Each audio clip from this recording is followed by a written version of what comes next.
Und deine andere Frage war, wenn ich ein guter Mensch bin, wieso soll ich denn überhaupt mich dem Gott... Ja, weil vielleicht auch unsere Generation, nicht eure, die Jungen, ist extrem, just joking, sehr leistungsorientiert. Sehr, ich mache. Ich tue, wie du vorher gesagt hast, weißt, ich arbeite und ich bin selbstständig und ich verdiene und ich mache und ich und ich. Und da sagen, ich brauche jemand anderes, den ich nicht sehe, den kann ich nicht spüren, den kann ich nicht so erleben. Ja, das sind schlechte Voraussetzungen für den Jesus. Ich meine, was ist die gute Nachricht für so einen Menschen, der sagt, ich mache doch alles, wie ich sollte? Ja. Mein erster Gedanke ist so ein bisschen, ja, was ist, oder von wem lässt du dir deinen Massstab setzen, was denn du alles sollst? Was ist dein Massstab von «jetzt ist genug»? Und wer definiert den? Definieren den deine Eltern? Ist dann genug, wenn sie zufrieden sind? Ist genug, wenn du so gut bist wie deine beste Freundin? Bist du dann genug gut? Bist du genug gut, wenn du mehr Lohn bekommst, weil du es auch gut gearbeitet hast? Von wem lässt du dir im Leben sagen, dass jetzt genug ist? Und ich meine, dort hat ja Jesus auch einen Massstab, wo man mal prüfen könnte, was sagt denn er, wenn ist denn genug genug? Und ich glaube, dort hat Jesus eine wunderschöne Antwort, gerade in die Generation hinein, wo viele, glaube ich, von uns sich darin bewegen, dass uns nicht Schuld belastet, sondern Scham. Dass wir das Gefühl haben, es reicht nicht, was ich mache, dass ich das Gefühl habe, immer mehr zu machen, mich verhaspeln im Leistungsdenken, wo es ein wunderbares Angebot ist, um diese Scham irgendwie zu unterdrücken. Und Jesus sagt ja dort auf das aber, hey, du bist einfach gut. Egal, was du für Müll machst, was du für wirklich gute Sachen in deinem Leben machst. Also, es kann im Fall nichts zu meiner Liebe zu dir kann nichts hinzugefügt werden und es kann nichts weggenommen werden. Es ist stetig. Ja. Das kann man nicht verändern. Ich habe mich entschieden und du kannst von mir den Handstand machen, einmal Blut durchs Fußballstadion rennen. I don't care. Ich liebe dich genau gleich. Und das ist crazy. Eigentlich für das, wenn man ja überlegt, dass man getrieben ist von dem, dass man es immer besser machen will, höher, weiter, schneller. Und dann sagt er einfach, ja, so, ich bin so nicht beeindruckt. Also wow, toll, aber es ändert nichts an dem, wie ich zu dir stehe. Und ich glaube, für Menschen, die mit Scham zu ringen haben, ist das doch eine gute Nachricht. Jesus sagt, du bist gut genug. Und der andere Punkt ist dann nur noch, will ich das so mutig sein und das glauben? Hast du gute Worte gesagt jetzt. Ich habe gestern spontan eine Frage gehabt. Und die Frage ist das. Was, wenn ich nicht glauben kann? Was, wenn ich will?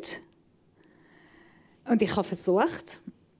Und ich habe alles geschaut. Bin ich in den verschiedenen Kirchen gegangen. Ich habe Teil von der Bibel gelesen. Und ich bin zu dem Punkt gekommen, ich bin nicht fähig genug. Ich bin nicht fähig zum Glauben. Ich bin nicht spirituell zum Glauben, weil ich bin jemand, der Sachen logisch nachvollziehen muss, verstehen und glauben in eine Religion, egal welche. Glauben in etwas geistlich ist schwierig für mich. Da bin ich nicht als Mensch. Es gibt Menschen in der Welt, die können nicht glauben. Tatsächlich. Ist die Frage. Wir haben lange diskutiert gestern, aber ich würde gerne von dir wissen. Das kann ich verstehen. Gesundheit. Ich habe einen Stapel Bücher mitgebracht, weil ich auch so denke, teilweise. Und ich brauche immer wieder viel Literatur, um meinen Verstand wieder sichtbar zu machen.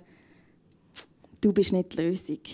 Ich kann auch so viel lesen, ich check's nicht. Das hat aber mega lang gedauert einerseits. Also ich kann,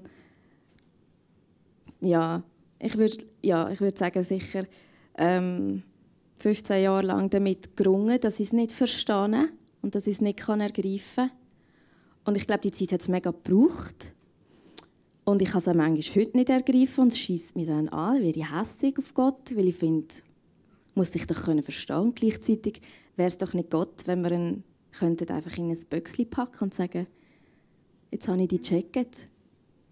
Dann wäre er ja nicht mal mächtig. Dann würde er ja Wert verlieren. Dann wäre er ja genauso dumm wie ich. Und das will ich doch nicht. Ich will doch nicht an einen Gott glauben, der genauso limitiert ist wie ich. Dann wäre er ja eben nicht mehr Gott. Also es hat dort wie so... Genau, so einen Kreislauf, den mache ich aber mehrmals immer wieder durch, bis ich es wieder akzeptiert habe. Und mir hat mal eine gute Freundin gesagt, es ist darum gegangen, meinen Eltern zu vergeben für etwas. Und dann habe ich gesagt, ich kann einfach nicht. Nein, ich kann einfach nicht. Dann hat sie gesagt, du willst einfach nicht. Und dann bin ich hässig geworden. Ich habe gesagt, sicher schon will ich doch. Ich will ja ein guter Christ sein und so. Aber ich kann wirklich nicht das, was sie gemacht haben. Und sie hat recht gehabt. Also sie hat wirklich recht gehabt. Ich kann nicht wollen, das vergeben, was mir so wehgetan hat. Ich kann nicht wollen. Aber es ist ein reiner Willensakt, einfach einmal zu sagen, und ich tue jetzt, obwohl ich nicht will. Und ich tue. Und ich tue es. Okay, ich tue es. Und dann geht es vielleicht immer ein bisschen besser. Und ich habe das Gefühl, für Menschen, die mit dem hadern und sagen, ich kann nicht glauben, ich bin mega schlecht in Mathematik. Welcome to the club. Ja. Und ich habe aber eine Schule gegeben, Primarschule, und bei der 6. Klasse Mathe muss ich aussteigen. Weil ich mich einfach nicht befähigt fühle, das zu unterrichten.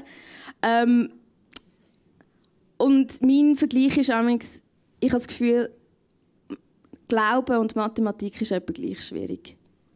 Okay. Und ich kann beides irgendwie gleich schlecht. Und gleichzeitig ist es das Beste, wo ich mich dafür entscheiden kann. Und irgendwie für mich mirakulös, warum dass Gott den einen auch mehr schenkt. Das ist ja gemein. Die einen haben einfach so eine gute, bödelte, gottesfürchtige Zuversicht, dass der Vater im Himmel einfach ein Guter ist, dass es gut mit uns meint. Und dann gibt es andere vielleicht, wie ich, die immer wieder hadern damit, immer wieder zweifeln, immer wieder, es geht nicht auf, ich check's nicht. Dann lese ich wieder Bücher, komme ich wieder nicht raus. Dann rede ich mit anderen Leuten zusammen, verbinde mich mit anderen, die auch am Zweifeln und am Hadern sind. Und dann merke ich wieder, hey, es ist so normal. Es ist so normal. Und Zweifeln heisst eigentlich immer schon, du kannst nur etwas anzweifeln, wo du schon mal vielleicht auch geglaubt hast oder wo du spürst drin, shit, da ist etwas dran und ich will ja das für mich mir eigen machen, aber es nervt mich so, dass ich es wie nicht ergreifen kann. Und ich glaube, dort wünsche ich mir so einfach auch aufzugeben, vor Gott aufgeben und sagen, ich kann nicht glauben, ich würde gerne, hilf mir im Unglauben. Ich kann nicht. Mach das du. Und er sagt, ja, der Glaube ist ein Geschenk. Also vielleicht darfst du einfach mal aufhören suchen und aufhören ergründen wollen und einfach sagen, ich kapituliere. Ich versuche es nicht mehr länger. Entweder gibst du mir jetzt den Glauben oder nicht. So lebe ich jetzt einfach mal. Ja. Und er schenkt. Ja. Er gibt, er ist treu dann. Ja. Wow. Friends, ich bin, wie ihr wisst, im Iran aufgewachsen. Und es war so einfach mit Menschen über Glauben reden, weil sie sind so offen und Glaube ist jeden Tag ein Thema. Und wir haben immer, jeden Tag, Leute gehabt, die sind einfach zu uns in der Kirche gekommen. Und haben Fragen gestellt. Also jeden Tag. Mindestens eine Person. Oder sie wollten eine Kerze in der Kirche bringen, anzünden oder etwas. Und dann haben wir darüber mit ihnen reden. Aber für uns ist so etwas normal. Und das Einzige, was ich machen muss im Iran, ist meinen Namen sagen. Das heiße Debrina. Und sie sagt, Debrina, aber das ist kein iranischer Name, kein muslimischer Name. Nein, ich bin Christ. Und dann hat angefangen. Und dann ist 3 Personen sind zum Glauben gekommen. Aber tatsächlich, es ist so etwas Einfaches. Unvorstellbar bei euch irgendwie, oder? Also. Und dann, klar, komme ich in die Schweiz und ich gehe mit der Bibel im Zug rein und das im Iran. Wenn ich das im Iran mache, mit meiner Bibel im Bus oder Zug oder irgendwo, hätte ich 5 Leute um mich herum, die fragen, hey, was ist das? Und von woher ist? Kann man noch lesen? Kannst du etwas von dem lesen? Und hier in der Schweiz muss ich irgendwie verstecken, weil Leute schauen mich so komisch an. Creepy person. Wirklich? Ja. Also und wenn ich sage, ich bin Pastorin, hat einer gesagt, aber du bist schön.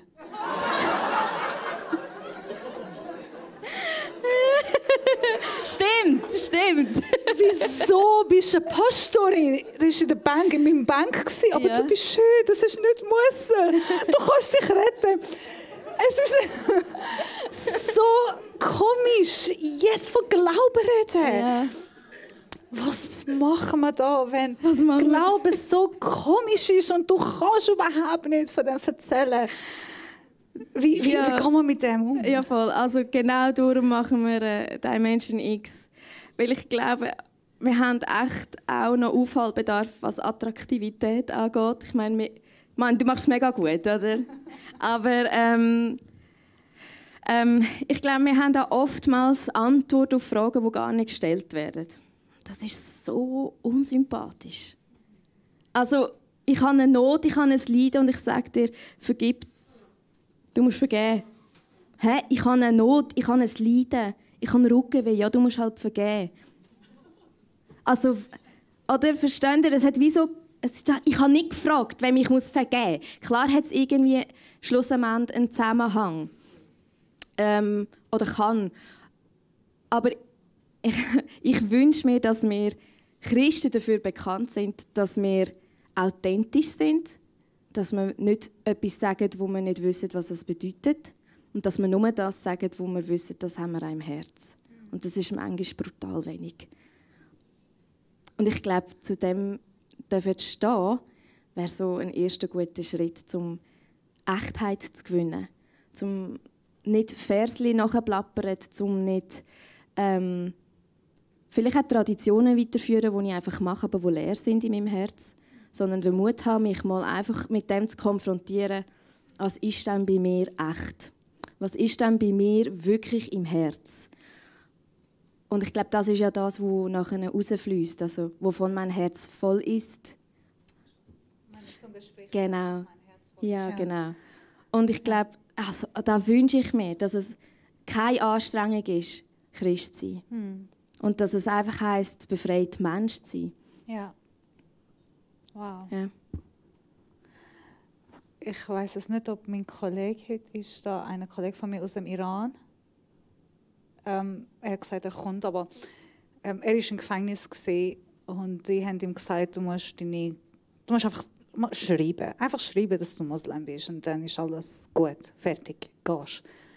Und da ist die Bibelstelle, wo er gesagt hat, die Zunge spricht von das, was der Herz erfüllt ist. Also die Zunge spricht von der Herz raus. Er hat gesagt, mein Herz ist erfüllt mit Liebe für Jesus. Wie kann meine Zunge besonders sagen? Finde ich sehr stark, was du sagst. Wenn Herz erfüllt ist mit Liebe und Leidenschaft und einfach Gegenwart von Gott, wie kann die Zunge auch besonders sagen? Wir haben noch andere Fragen. Aber das finde ich so ein guter Punkt. Wie lebst du deine Leidenschaft? Wie haltest du deine Leidenschaft lebendig?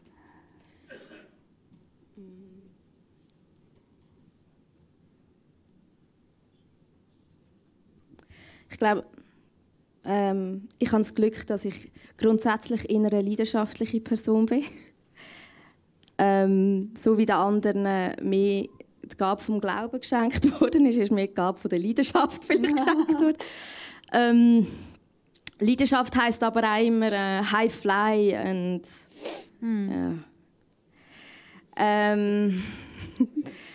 das gehört dazu und damit habe ich auch irgendwie ein bisschen lernen umgehen, dass es nicht stetig ist. Christsein ist nicht in meinem Leben nicht stetig in dem Sinn. Und leidenschaftlich heisst nicht immer, oh, ich liebe Jesus, ich kann nur von ihm erzählen. Und so das ein bisschen Ekstasische vielleicht, oder wo wir das Gefühl haben, wow, die Person brennt für Jesus.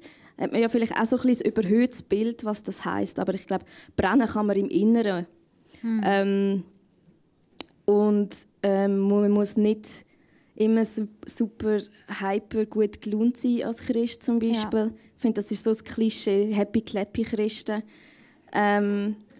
Ja, ist doch so. Die Christen sind immer gut gelaunt und die gehen einem ein bisschen auf den Sack manchmal.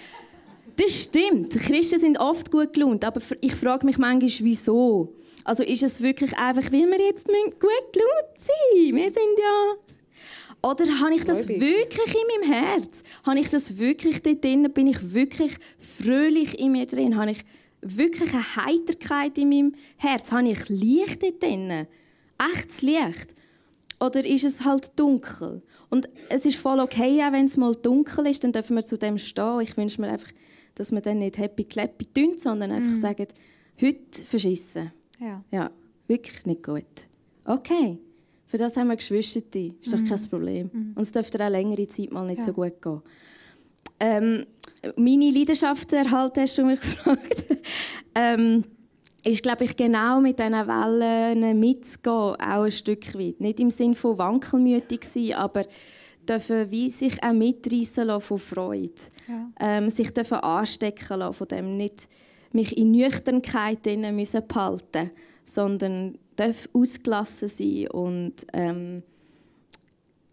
wenn ich die Bibel lese, dann erlebe ich Jesus immer wieder so anders, als ich ihn eben in das Büchschen hineinpacken würde. Dann verwacht wieder ein Gewunder, ich will mehr Bibel lesen. Oder ich gehe in ein Gebet vielleicht mit jemandem, wir haben irgendwie ein Bild oder ich erfahre Gott auf eine Art und Weise, wo ich ihn nicht so erwartet habe.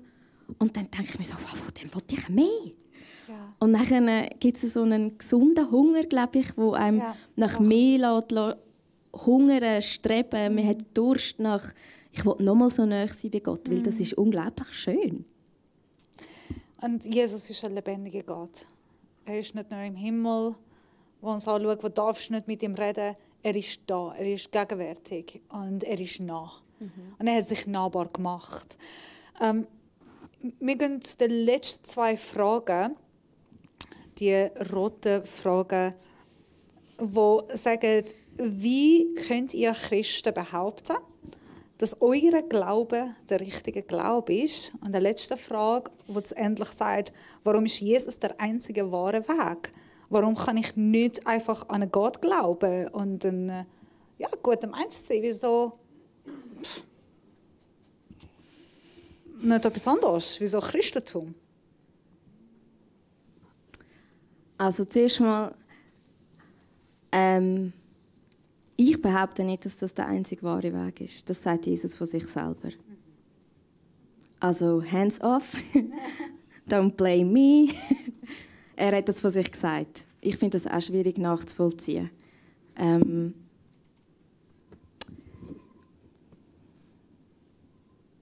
Wieso reicht es nicht, als guter Mensch zu leben?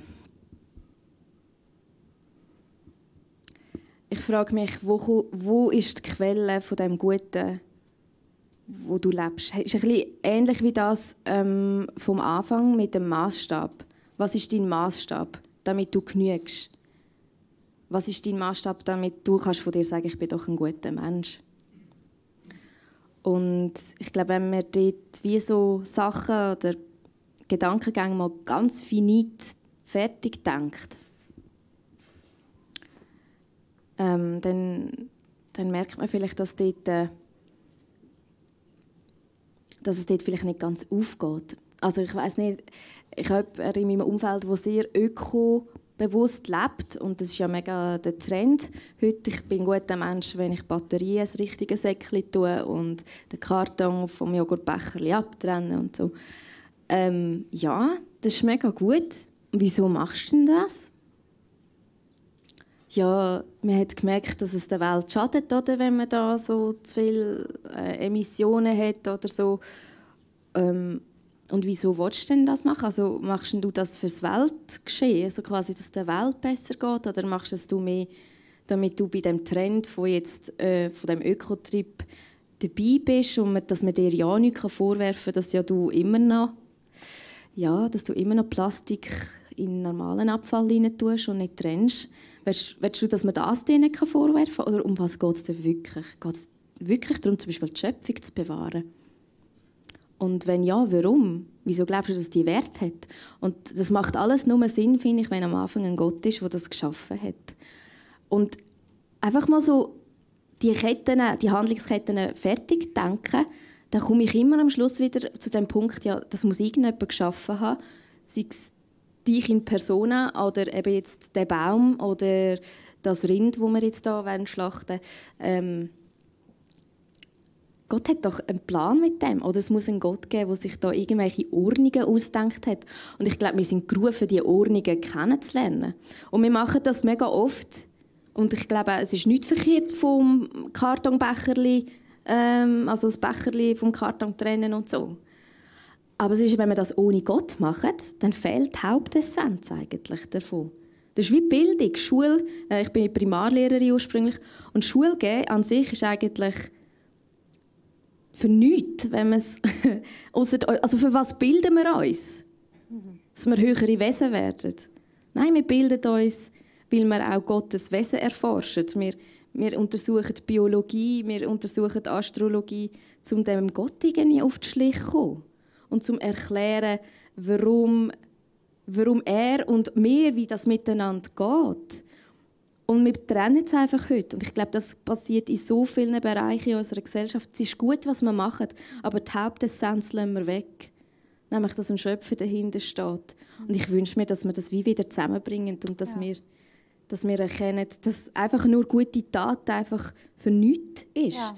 Also es ist nicht für nichts. Es tut mir auch gut, wenn du nicht mit mir bist. Aber warum treibt es dich an? Ist es Selbstverwirklichung oder ist es, weil dein Wesen gut ist mit mir? Du bist nicht mit mir, weil dich Jesus hat verwandeln schon und in deinem Herzen mega viel hat heilen und darum bist du nicht mit mir. Nicht, weil es ein Krampf ist. Nicht, weil dich jetzt zusammenreissen musst, mit mir nicht sein, sondern du bist es, weil Gott in dir ist. Ja. Und du tötest nicht massenweise Walfische, wenn du Gott in dir inne hast. Das machst du doch nicht. Gott tut doch seine Kreaturen nicht abschlachten für nichts. Ja. Und ich glaube, ich wünschte mir so wie, dass nicht nur die Tat rundherum so göttlich aussieht, sage ich jetzt mal, oder so gut aussieht, sondern dass die Wurzel in uns innen, dass sie von innen aus einfach gesund und gut ist. Und das ist, wenn man sich auf eine Beziehung zu Gott einlässt. Ohne Gott nicht. Ja. Amen. Das ist das Schlusswort. Christentum ist keine Religion, es ist eine enge Beziehung, ist Gott in uns. Ja. Und ich habe es mega gerne, dass die Bibel Neue Testament bringt zweimal Wort Christentum vor. Wir lesen nur zweimal im Neuen Testament Christentum. Und sonst Christentum kommt immer als in Christus. Die in Christus sind. Wenn ihr Christ sind, das Wort Christ kommt nicht vor, sondern in Christus. Das finde ich. Genau, der Pete Greig, der ist der Gründer von 24/7 Prayers. Das ist so eine weltweite Gebetsbewegung. Und wir haben ihn auch interviewen und als Gast haben, der Explodays. Ist Teil des Kursmaterial Dimension X. Und er hat das so gut auf den Punkt gebracht. Er hat gesagt, Jesus ist nicht gekommen, um uns zu zeigen, wie man am besten Christ ist. Jesus ist gekommen, um uns zu zeigen, was es heisst, ganz Mensch zu sein.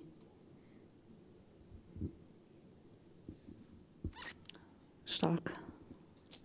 Merci vielmals, Francie. Ich weiss, du hast noch ein paar Sachen mit dir mitgenommen, ein paar Bücher. Willst du selber dazu etwas sagen? Willst du noch zeigen? Nein, ich habe einfach eben noch ein paar Bücher mitgebracht, für all die eben gerne den Verstand füttern. Und das ist überhaupt kein verkehrter Anfahrtsweg, um Gott zu begegnen. Die es interessiert, die können einfach nachher bei mir vorbeikommen. Ich bin sonst nachher noch ein bisschen dort hinten beim Welcome Desk, oder wie das bei euch heisst, Info, grüner Schrank dort. Und genau, ich habe die Bücher dort, du darfst sie gerne anschauen. Das sind meine privaten, also du darfst ein Foto machen, aber mir bitte wieder Silo, weil ich sie sicher noch einmal lesen. Ja. Merci vielmals, dass du da gekommen bist. Du bist am Donnerstag wieder da. Und du wirst ein bisschen mehr von der Dimension X erzählen und der Breite von Evangelium. Ich würde euch wirklich einladen, wenn ihr noch mehr Fragen habt oder Sachen, die noch nicht haben, und ein bisschen tiefer gehen, ins Evangelium tiefer und anders neu verstehen, kommt und seid am Donnerstag dabei. Sonst eben, wie der Francis gesagt hat, sie hat ein paar Bücher mitgenommen. Ich habe es noch auch geschaut, dann habe ich selber fotografiert. Ich glaube, es hilft immer wieder, nochmal neu entdecken, wie kann ich Evangelium besser verstehen und wie kann ich das auch anders weitergeben. Merci vielmals für deine Zeit. Ich glaube, wir dürfen dir einen Applaus geben. Danke, dass du da bist.